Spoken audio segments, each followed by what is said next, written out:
We are ready for the by-elections.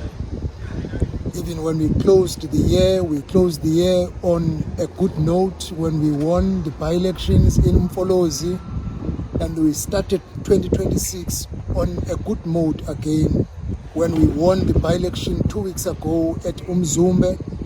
We are looking forward to the by-election in this Ward 17, which is on Wednesday, the 25th of February. But after this by-election, there are 2 more by-elections on the 18th of March in the very same Nongoma municipality. It is very important for the IFP to win all the 3 by-elections because this municipality has been characterized by instability because it is under coalition government, changing leadership now and then.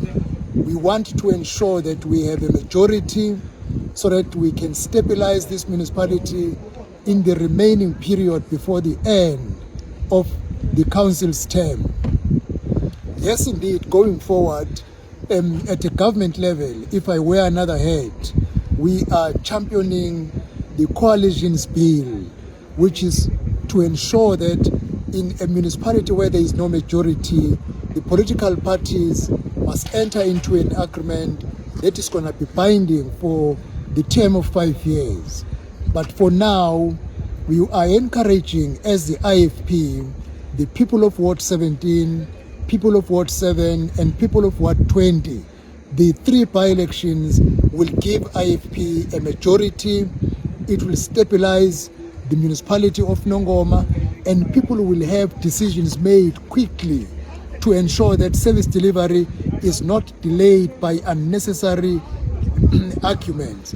People are not interested in changes in a municipality day in, month after month.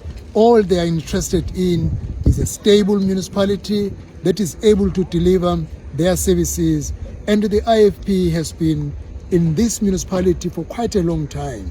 That is why people brought it back, because since the IFP has taken over leading the coalition, there is stability, but this will be a firm confirmation of a stable government if they vote the IFP so that we are able to deliver the services.